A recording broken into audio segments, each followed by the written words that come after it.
British Prime Minister Boris Johnson is taking Brexit as an opportunity to take a step back to the roots. He wants to bring back the units of measure ounce, pound and yard. The opposition speaks of a pathetic attempt. So British Prime Minister Boris Johnson wants to use his country's post-Brexit freedom to give new meaning to imperial units of measurement like the ounce. Just in time for the Queen's Jubilee next weekend, Johnson wants to start a public consultation process on how units such as pounds, ounces or yards can be used again in the future. Several British media reported that on Sunday. Since the year 2000, Great Britain, as a then EU member, has had to enter grams and kilograms in retail. However, British traders can also enter pounds and ounces.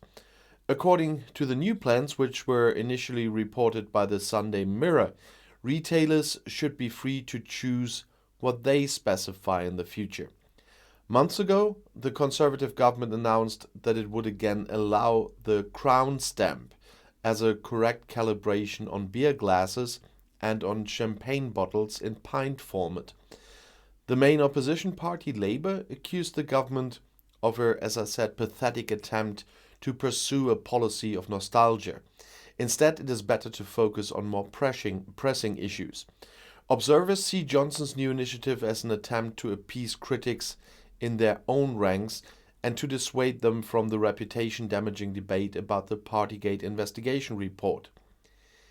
That report had accused Downing Street of leadership failure and serious rule violations last week.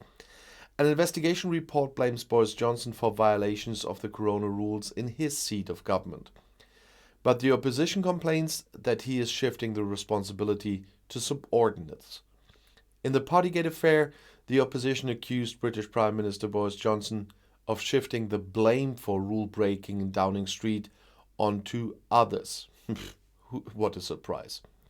His full responsibility is that he has delegated responsibility to lower-ranking staff who have been fined and taken the blame for what happened under his government, under his leadership, said Labour politician Lisa Nandy on the BBC on Thursday.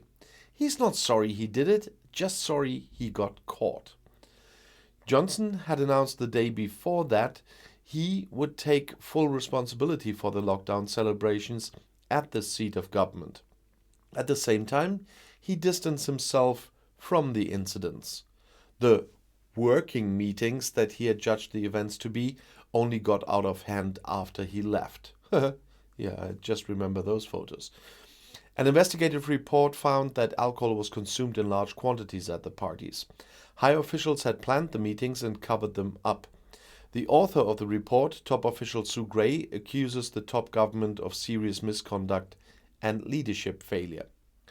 Across the country, people who have followed the corona rules and have not been able to say goodbye to dying relatives felt deeply humiliated by Johnson, Nandy said. Trust has gone. And she said, trust is the glue that holds the political system together, and when this trust is gone, the whole system collapses. That is why the consequences are so devastating for most people in the country. Government officials defended Johnson, and several leading politicians from Johnson's Conservative Party emphasized that he had apologized and that was the end of the matter, though they wish. Well, now they have to look ahead. At the weekend, however, two other Conservative MPs also revealed that they had withdrawn their confidence in Johnson in a letter. If the responsible committee receives at least 54 of these letters, there is a vote of no confidence. The BBC and the PA news agency reported around 20 letters had been sent so far. However, more could have been received without this becoming public knowledge.